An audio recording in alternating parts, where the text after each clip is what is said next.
Hello, ഞാനൊരു വാഴക്കൂമ്പ് തോരൻ വെക്കാൻ പോവാണ്. ഇത് നമ്മുടെ പറമ്പിലൊക്കെ ഉണ്ടാകുന്ന വാഴക്കൂമ്പാണ്. അതൊരു നാടൻ തോരൻ വെക്കാൻ പോവാണ്. ഞാൻ ബാക്കി പിന്നീട് കാണിക്കാം. നമ്മളെ കൂമ്പെല്ലാം അരിഞ്ഞ് വെച്ചു.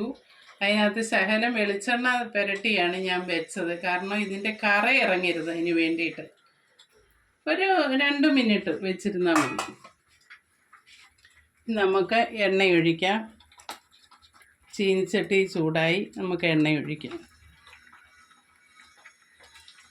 ഇത് RCMൻ്റെ തവിടെണ്ണയാണേ. നല്ല ടേസ്റ്റാണ് ഇതിനകത്തുണ്ടാക്കിയ. എല്ലാവരും ഒന്ന് മേടിച്ച് ഉപയോഗിച്ച് നോക്കൂ, നല്ല ടേസ്റ്റാണ്. കടുകിടാം.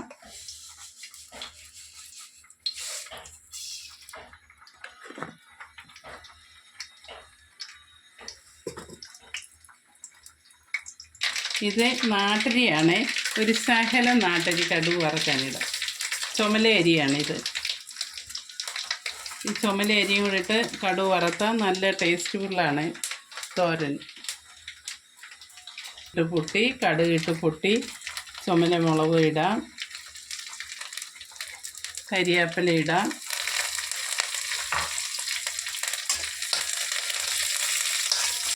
അതുപോലെ നമുക്ക് വാഴക്കൂമ്പിടാം.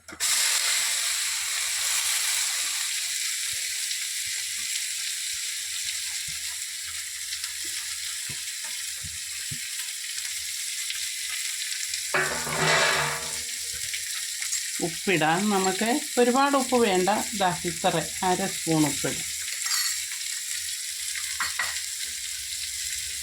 നമുക്ക് എല്ലാം കൂടെ ഒന്ന് തല്ലിപ്പൊട്ടി. ഇതാ നമ്മുടെ തോരനെല്ലാം റെഡിയായി. ഇത് നമുക്ക് വെള്ളം ഒഴിക്കത്തില്ല കേട്ടോ.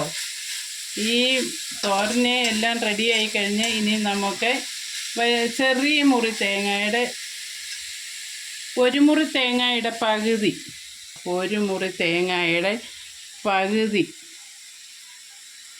ചതച്ച് വെച്ചിട്ടുണ്ട്. അതിനകത്ത് 2-3 ചെറിയ കഷ്ണം വെളുത്തുള്ളി, മഞ്ഞപ്പൊടി ഇട്ട് എല്ലാം ചതച്ച് വെച്ചിട്ടുണ്ട്. നമുക്ക് അരപ്പിടാം.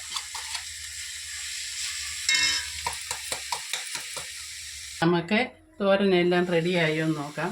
കറണ്ട് പോയി, അതാണ് അകത്ത് വെട്ടമില്ലാത്ത. ഇൻവെർട്ടറിലായി ഇപ്പോൾ ഓടുന്നത്. ഇതാ നമ്മുടെ തോരനെല്ലാം റെഡിയായി.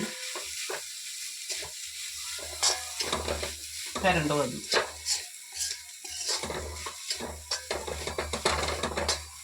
ഇനി നമുക്ക് അടച്ചു വെച്ച് ഉപയോഗിക്കാം.